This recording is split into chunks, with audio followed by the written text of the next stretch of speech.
En la sociedad moderna, la electricidad es algo muy natural. Casi todos los aparatos que utilizamos en nuestro trabajo, así como los electrodomésticos de nuestras casas y en algunos casos también en el transporte, funcionan con electricidad. Sin embargo, la electricidad no es un fenómeno tan sencillo como apretar un interruptor. En tiempos remotos ya se conocía la electricidad. Los antiguos griegos sabían que al frotar un paño de lana con un trozo de ámbar, que ellos llamaban electrón, este atraía pequeños cuerpos. Los fenómenos eléctricos también están presentes en la naturaleza, por ejemplo en una tormenta.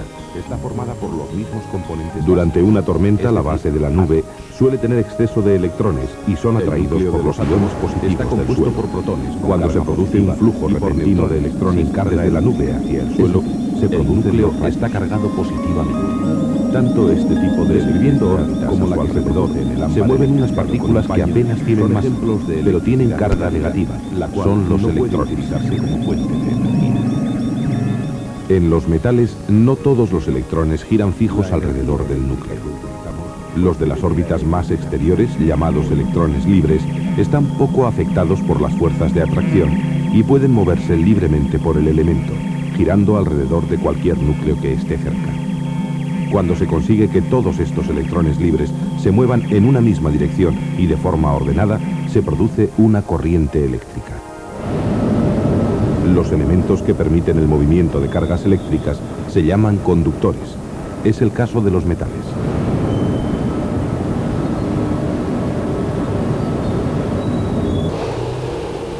Los que no son buenos conductores se llaman aislantes, porque sus electrones no se mueven o lo hacen con dificultad. Es el caso de la madera o el vidrio. El cuerpo humano es un mal conductor de la corriente eléctrica, ya que la resistencia que ofrece es muy grande.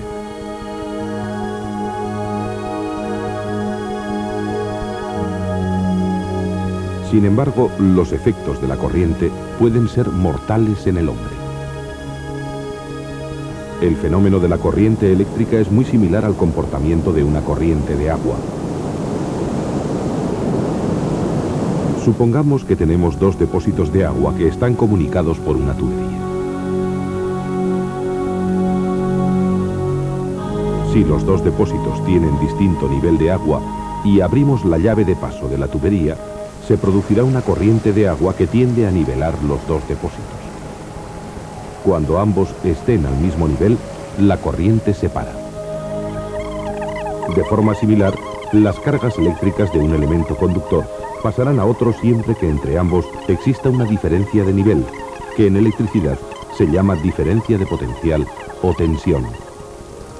Volviendo al agua, para conseguir que en un circuito cerrado el agua circule constantemente, es necesario instalar una bomba impulsora que la mueva.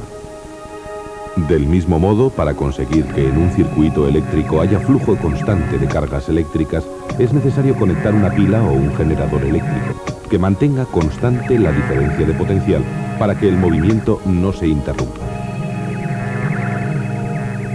La electricidad que recibimos en nuestras casas se fabrica de esta manera en las centrales eléctricas, que están en ocasiones a muchos kilómetros de distancia.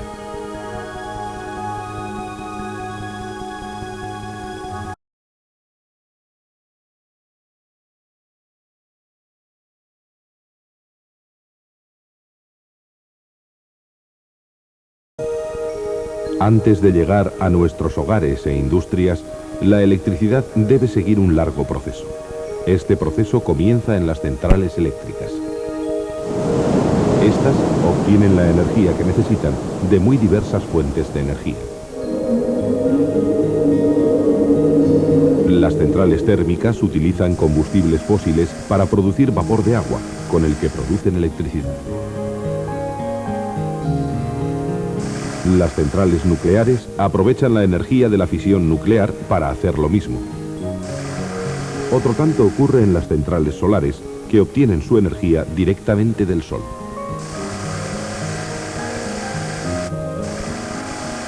Las centrales hidráulicas aprovechan los saltos de agua de los embalses. En las centrales maremotrices se utiliza el movimiento del agua del mar para producir electricidad.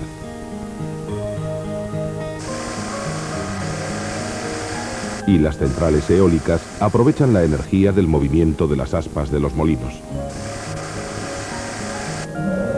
Aunque las fuentes de energía pueden ser muy diferentes, el procedimiento para obtener electricidad es básicamente el mismo en todos los casos.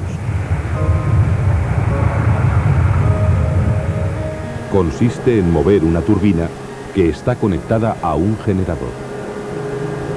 Dentro del generador, unos núcleos metálicos envueltos en hilo de cobre giran en el interior de un campo magnético, creando una diferencia de potencial que produce la corriente.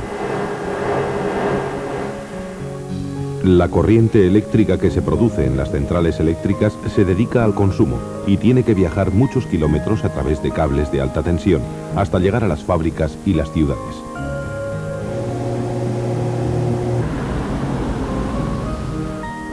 Para evitar posibles pérdidas de energía, la electricidad viaja en redes de alto voltaje que oscilan entre 100.000 y 380.000 voltios.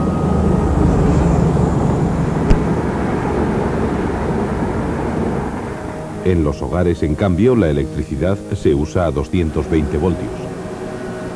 Como no es posible utilizar la electricidad a voltajes muy altos, existen unos transformadores cerca de los centros de consumo que reducen la tensión a 220 voltios y después la distribuyen a los consumidores.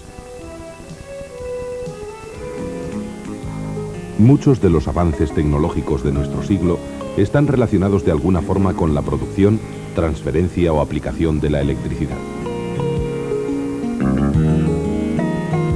La gran ventaja de la energía eléctrica es que se puede transformar en otros tipos de energía de una manera relativamente fácil. Se puede utilizar para producir calor como en esta cocina. O también para obtener luz. Puede convertirse en energía mecánica, es decir, en movimiento en los motores de multitud de aparatos como lavadoras o ventiladores. La electricidad puede producir energía química y viceversa, como en el caso de las baterías, o producir efectos magnéticos.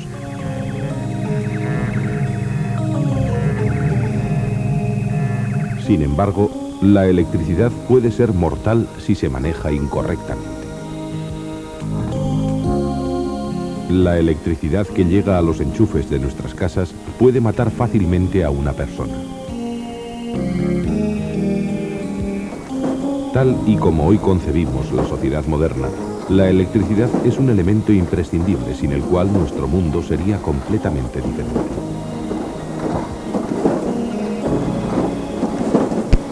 Gran parte de la industria depende de la electricidad para su producción.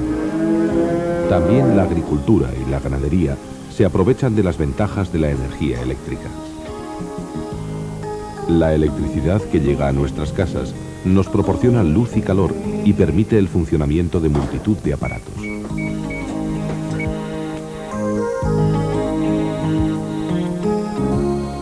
Gracias a que la electricidad hace posible el funcionamiento de su televisor, usted puede ver este programa.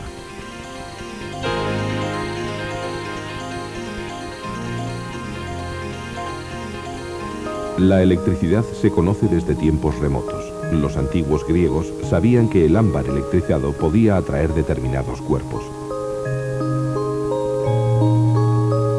La electricidad está presente en la naturaleza. En las tormentas, la diferencia de carga eléctrica entre las nubes y el suelo produce esas descargas eléctricas a las que llamamos rayos.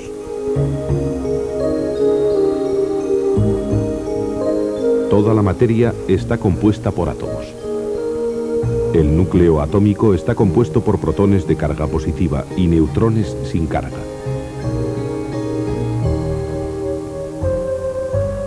Alrededor del núcleo giran los electrones con carga negativa. En los metales, algunos electrones pueden moverse libremente por el elemento. Si se consigue orientar todos esos electrones en la misma dirección, se produce la corriente eléctrica. La corriente eléctrica funciona de una forma parecida a la corriente de agua. En dos depósitos, conectados por una tubería, se produce un movimiento hasta que el agua de ambos está al mismo nivel. De la misma forma, las cargas eléctricas producirán una corriente siempre que haya una diferencia de potencial. Para conseguir que en un circuito eléctrico haya flujo constante de corriente, es necesario conectar una pila o un generador eléctrico que mantenga la diferencia de potencial. La electricidad se obtiene de diversas fuentes, como el vapor producido por la quema de combustibles fósiles o el generado en las centrales nucleares o solares. También se puede emplear la energía del agua de los embalses o la maremotriz del mar. Incluso se puede utilizar la fuerza del viento. La energía producida con estos métodos pasa a un generador eléctrico que produce la electricidad a partir del movimiento. En estas centrales energéticas se producen corrientes de alta tensión que hay que transformar para su uso doméstico. La electricidad puede ser peligrosa e incluso mortal para el cuerpo humano. La aplicación de la electricidad ha influido notablemente en el desarrollo tecnológico de nuestra civilización.